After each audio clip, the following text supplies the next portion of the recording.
4 तारीख को राम मंदिर में चढ़ावा चोरी का मामला लोगों के सामने आया।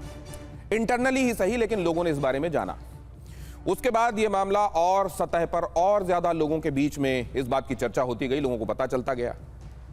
लगभग 28 दिन बाद, 28-29 दिन बाद संघ की तरफ से, किसी बड़े पदाधिकारी की तरफ से इस पर आधिकारिक रूप से कुछ कहा गया है। जो कहा गया है वो कई सारे आयामों को खोलता है। एक तो महत्वपूर्ण बात यह कि जांच हो रही है और दोषियों को इस मामले में कड़ी सजा मिलनी चाहिए। लेकिन साथ में एक बात यह भी कि चढ़ावा चोरी की आड़ के बहाने हिंदू धर्म और सनातन पर कुछ लोग उसके खिलाफ षड्यंत्र रच रहे हैं और हिंदू समाज को विभक्त करने की कोशिश कर रहे हैं। इस तरह के षड्यंत्रों से हिंदू समाज को सावधान रहना चाहिए। जब यह बात कही जा रही है तो सवाल यह उठता है कि चढ़ावा चोरी का क्या एक टूल किट बना लिया गया है? चढ़ावा चोरी की घटना जब सामने आई तो क्या इसको टूल किट की तरह इस्तेमाल किया जा रहा है? इस्तेमाल इस तरीके से कि सनातन विरोधी एक्टिव हो गए हैं और सनातन के जो मजबूत पिलर्स हैं, क्या उन पर निशाना लगाने की कोशिश, उनको कटघरे में लेने की कोशिश हो रही है? और क्या इसी बात से संघ ने लोगों को सावधान और सतर्क रहने के लिए कहा है? या फिर चोरों को चोर कहा जा रहा है, वो किस धर्म से जुड़े हुए हैं ये नहीं देखा जाना चाहिए और चोरों को उनके किए की सजा मिलनी चाहिए। इसमें कहीं पर भी यह बात नहीं आनी चाहिए कि इस मामले को धर्म से जोड़ दिया जाए या अधर्म से जोड़ा जाए। इसमें धर्म अधर्म की बात नहीं है, इसमें एक जुर्म की बात है और जिन्होंने ये जराइम किया है उनको सजा मिलनी चाहिए।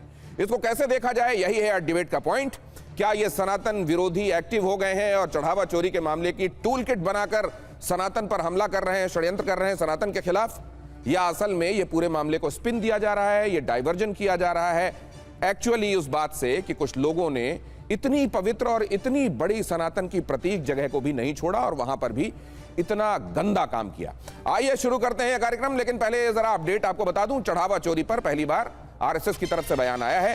हिंदुत्व के खिलाफ किया जा रहा है षड्यंत्र, हिंदू विरोधी शक्तियों से सावधान रहे लोग, हिंदू विरोधी शक्तियों की मंशा विफल करें, दत्तात्रेय होसबाले का बयान। श्री राम जन्मभूमि पर निर्मित भव्य मंदिर पीढ़ियों के संघर्ष और करोड़ों राम भक्तों के समर्पण, त्याग एवं बलिदान के कारण संपूर्ण हिंदू समाज के लिए श्रद्धा, आस्था और भक्ति का केंद्र बना है। श्री रामलला मंदिर में रखे हुए दान पात्रों में जमा राशि की चोरी की दुर्भाग्यपूर्ण घटना से समूचे समाज और राम भक्तों को भावना एवं श्रद्धा को आघात पहुंचा है तथा इस घटना से हम सभी आहत हैं। न्यास से स्वाभाविक ही अपेक्षा है कि सभी कमियों को दूर करने हेतु परिणामकारक कदम उठाए। संपूर्ण हिंदू समाज से भी आह्वान करता है कि इस कठिन क्षण में वह आवश्यक धैर्य और संयम का परिचय दें तथा इस दुर्भाग्यपूर्ण घटना का लाभ उठाकर हिंदू विरोधी, राष्ट्र विरोधी शक्तियों के हिंदू धर्म एवं समाज को बदनाम करने के षड्यंत्रों को विफल करे। हमारे साथ आज जो मेहमान जुड़ रहे हैं जिनसे हम इस बारे में चर्चा करेंगे और समझेंगे कि इसको तथ्यपरक रूप से कैसे देखा जाना चाहिए और वस्तु स्थिति क्या है।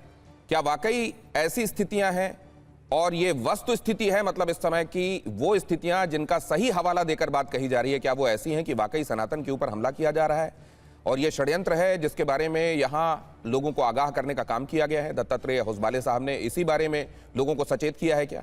या असल में वो मामला जो सीधे सीधे आस्था की चोरी का है, लोगों की श्रद्धा की चोरी का है, लोगों के मर्म को आहत करने वाला काम कुछ लोगों ने किया है और साथ में कानूनन जुर्म भी किया है। उन लोगों के खिलाफ जांच चल रही है, उनके ऊपर और क्योंकि ये दिखाई दे रहा है कि उन्होंने संगठित रूप से इस सब को अंजाम दिया है, तो ये कहा जा रहा है कि ये लोग गैंग बनाकर कर क्या रहे थे और इस तरीके का काम कैसे अंजाम दे रहे थे। जो जायज सवाल है उठाए जाने, इसको क्या इस पर से एक डाइवर्जन करने के लिए इसको धर्म के विरुद्ध एक लड़ाई बता देने का काम किया जा रहा है। डॉक्टर अजय आलोक प्रवक्ता है भारतीय जनता पार्टी के और हमारे साथ आज इस चर्चा में जुड़ रहे हैं। राजकुमार भाटी साहब भी हमारे साथ जुड़ रहे हैं जो कि समाजवादी पार्टी की तरफ से अपना पक्ष रखेंगे। प्रियंका गुप्ता जी हमारे साथ जुड़ रही हैं जो कि कांग्रेस की प्रवक्ता हैं। विनोद बंसल जी भी हमारे साथ जुड़ रहे हैं जो कि वीएचपी की तरफ से अपनी बातें रखेंगे। कुछ ही देर में वो भी आपको स्क्रीन में दिखाई देंगे। जयशंकर गुप्ता जी हमारे साथ जुड़ रहे हैं, वरिष्ठ पत्रकार हैं और प्रोफेसर संगीत कुमार रागी दिल्ली यूनिवर्सिटी से संबद्ध हैं और आरएसएस के विचारक भी हैं वो, उनसे भी हम चर्चा करेंगे। लेकिन सब पहले ये समझ लें और शुरुआत तो आज उन्हीं से होनी चाहिए, संगीत रागी जी से। ये कहने की आवश्यकता क्यों पड़ गई कि असल में तो ये सनातन के विरुद्ध किया जा रहा षड्यंत्र है और इससे सावधान रहने की जरूरत है। संगीत रागी जी। देखिए गौतम जी, इस देश में हिंदू आस्था, हिंदू प्रतीकों, हिंदू सभ्यता और हिंदू संस्कृति की लड़ाई कौन लड़ रहा है? पंडित नेहरू को तो हिंदू मंदिरों से मैं बहुत अंधेरा दिखता था, वो कभी उसके बड़े प्रशंसक तो कभी नहीं रहे। समाजवादी पार्टी से उम्मीद नहीं की जा सकती थी, वो तो अतीक अहमद उनका सबसे बड़ा प्रतीक था। ऐसे लोग जो कारसेवकों पर गोली चला रहे थे, जो हिंदू कहने मात्र से चिढ़ जाया करते थे, वे लोग तो हिंदू आस्था और हिंदू सभ्यता और संस्कृति की लड़ाई लड़ नहीं रहे थे। लेकिन अभी विमर्श ये नहीं, मैं बता रहा हूं, उसी बात पे आ रहा हूं। इस लड़ाई को लड़ने वाला कौन था?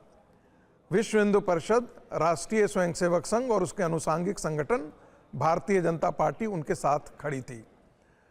अब चूंकि चंदा चोरी हुई है तो मैं मानता हूं कि चंदा चोरी जिसने किया है उस पर यदि बात की जाए या उससे ट्रस्ट के लोगों के बारे में बात की जाए, यहां तक तो बात समझ में आती है।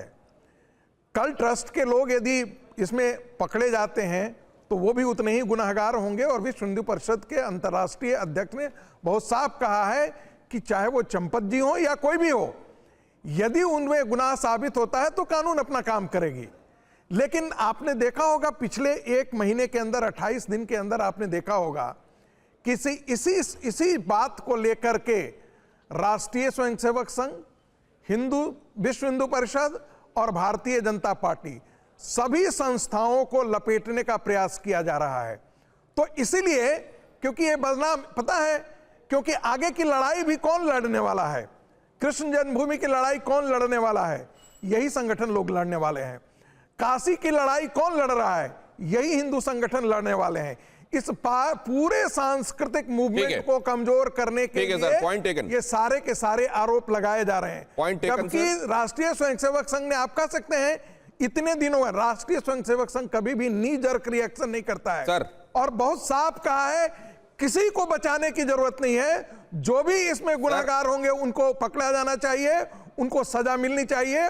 और इसीलिए 8 लोग गिरफ्तार हुए हैं और बाकी ट्रस्ट के मेंबर से पूछताछ की जा रही है। ठीक।